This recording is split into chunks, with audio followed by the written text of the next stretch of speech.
Callum, I think you can say a lot about a person from the game that they played the most of the games that came with Windows. If you remember back in the Windows 95 days, you had your Solitaires and your Minesweeps, sure. but you also had, like, what was the name of that pinball game? Space Cadet Pinball or something like that. And then there was like the 95 game pack that had like the hover car game as well, which wasn't... I don't even remember that. Most of my time was spent playing pinball. Yeah, pinball kind of did the thing.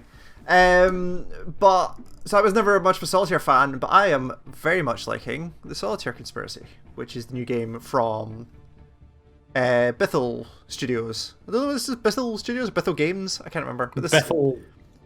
Something. So it's a Mike Bithell joint. Mike Bithell Studio, and it's the latest in the Bithell Shorts series. So the previous ones included these Subsurface Circular and Quarantine Circular, I think, were the two previous games. But he's also obviously known for Volume and Thomas Was Alone and a bunch of other games that have all been varied. John McHex, of course. The thing. Can't forget John McHex. That game was great. Of course. But the Solitaire Conspiracy is a Solitaire game with a story and faction powers, which we'll get to. So I have finished the campaign. Also, there's a campaign with if I wish I could show you some of the campaign, but reset all campaign progress. I'm going to reset my campaign because I can still... Oh, no, don't do that. No, because I can still go back and do the bit of the game I actually play, which I'll do. Okay, so we'll reset the campaign progress, and Countdown and Skirmish are still unlocked, which is the thing. So I'm going to start a new campaign just to see what this is.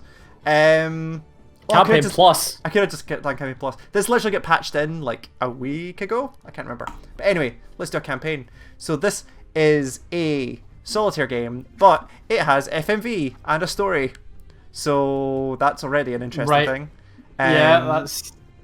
And it has Greg Miller in it as one of the main characters, which is also good. Speaking of the devil. So yeah, cyberpunk people with lines down their face. Yeah, they kind of advertise it as cyberpunk, but it's kind of cyberpunk in the fact that in the way that one of the factions are pure AI, and that's about it. Like, it's kind of more of a like near future spy story, basically. Right. But I'll get into what it is, just to give you an idea of what this is. I'm not going to do too much of the campaign, but it'll be a very good introduction as to what the actual what they're doing here. This isn't exactly protocol, but that is quite clearly Greg Miller just on the set of Kind of Funny, isn't it? Yep, totally. And also all of this stuff was obviously done during lockdown, so they have a studio with a green screen. They might as well use it, right? Yeah, I mean, sure, yeah. And then also the other character who is in this that has FMV was also quite clearly done via lockdown, but it works in context. You're not going to see it in this video, unfortunately, because he comes in much later. But yeah, so the story itself is actually relatively... It makes a lot... It's concise... concise is probably the wrong word. It doesn't seem to take itself too seriously, which I think is the only way you can have a story in a Solitaire game, to be honest. Yeah, that would be... But it's basically structured around the idea that you are helping this Protego group, who are a spy group, and you're basically controlling or sending out... Yeah, that he plays a character called Jim Ratio, which is also good. You're basically like organizing and distributing agents from specific groups out into missions, and they're tying that together via Solitaire. I don't think the story works in that way, but the thing it's actually trying to tell is actually is reasonably well told, as long as you don't consider the repercussions of it being a Solitaire game. Yeah, don't think about it too hard, but they put a lot of effort into it. The stuff that's there is very well done, and both of the actors do a good job of doing what they do. It's pretty good, but we're going to skip and get into the actual game. So basically the way it works is you get these set missions, and with XP rewards you level up. The more you level up, it's actually a story thing, is you need to get to level 15 for the story. So let's just go into what this is. You'll get a little bit of flavor text. I basically, by the end of the game, stopped paying attention to these. Is cards an acronym? Yes. Oh god. Yes, okay. It is. So here's the game. Here's the actual Solitaire part of it. So this is obviously going to tutorialize it slightly, but It's solitaire in the way that you can only place cards of descending order on top of each other. So if you want to put, so you can put a 5 on top of an 8, for instance, or on top of a 10, as we're saying here, and then you need to get them. Oh, so it's not even. It doesn't even have to be in order. It just has to be. No, it just has to be lower. And then the goal is to get everything stacked in the middle here, going from ace up to king. So you'll notice that the difference here, when I put that ace in, all the face cards, the king, queen, and jack, they lit up with this border on the side.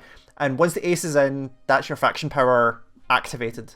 So the faction power for these guys, which is the Mantis group, their power is collateral, which explodes any stack an agent card is placed on. So if I grab this jack and I put it on this stack here, it moves everything off that stack and leaves the jack behind. So basically pushes everything off to the sides in a relatively predictable way. And then you can just... the rest of it is basically just solitaire, to be honest. So I'm just going to stack the rest of these up. 8, 9, 10, jack, queen, king. And that's it. And then you'll get experience. You get new color themes for your table and all this kind of stuff, and it basically goes up. And then you'll get more as you continue on. You'll get more crews.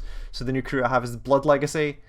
Their power, if you do here, I can't remember. I'll get to what Blood Legacy do in a second. So now I can put my aces down, which will unlock both the faction powers.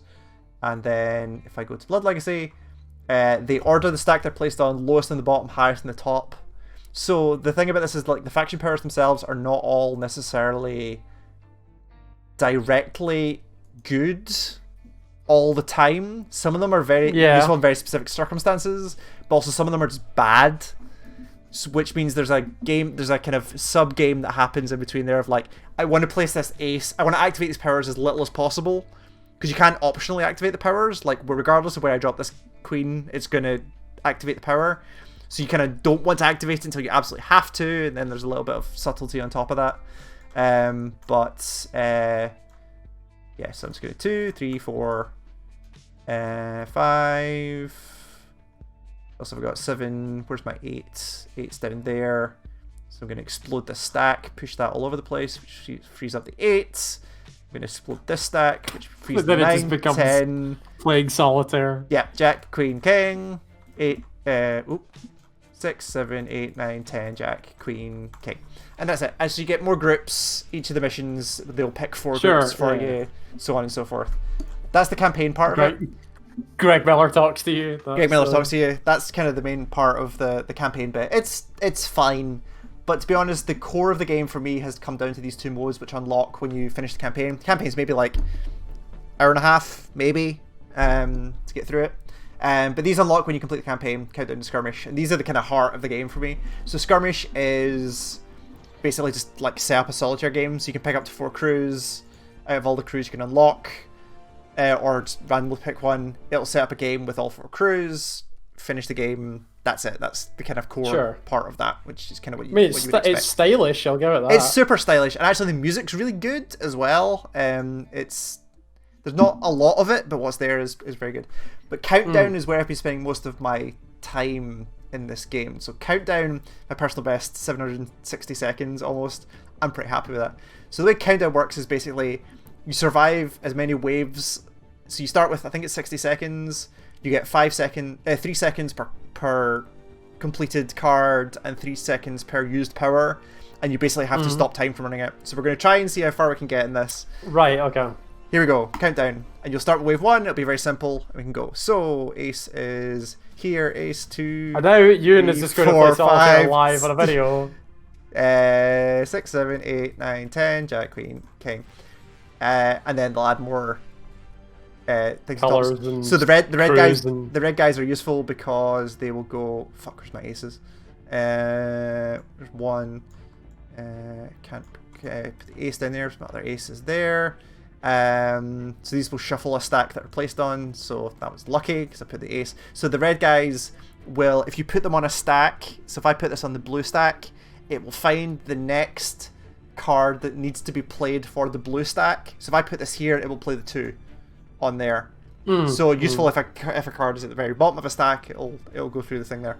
Can I just very quickly finish this? Where's my 2? 5, 2, 3. 2. God, doing this is a bad idea. 3, 4. I mean, yeah, we know that playing video games on the internet in front of people while it's recording is always difficult. Always a but bad this is idea. 5, 5, Bottom 6. left. There you go. There's the 9, 7, 8, 9, 10, Jack. 5, 6, 7, 8, 9, 10. I'll split these up. Jack, Queen, King, and that's it. So you can see the number goes up, and when you hit 0, you run out of it. If I just quit out, the current world record is 4,189 seconds. That's a long time. It's a long time. Solitaire. I've played a lot of this game, and that's still the best time I've got. I am currently 596th in the world. Sure. I'll take that. That's fine. That's not bad, so yeah. Yeah, totally. And that's kind of the game. It's been patched quite a lot since it came out. They've added a lot of kind of accessibility features and some improvements to some stuff where you, like, really simple stuff that doesn't seem like a lot, where you used to be able to double click on a card to, if it could be played, or if it could be moved to the center, it would move to center. They've just moved that to be the right mouse button, like stuff like that. Yeah. It's currently only on PC, as far as I know. I don't think they've... It seems like it would be designed to play on like mobile or something. Yeah, like if I start one of these, right, like the fact that all of the thing happens on this center section here would be prime for a phone, let's say. Yeah. If it's going to happen. But nothing's been confirmed yet. It's currently out on PC. It's out on Steam. I think it's £5, £5, I think. Something along those lines.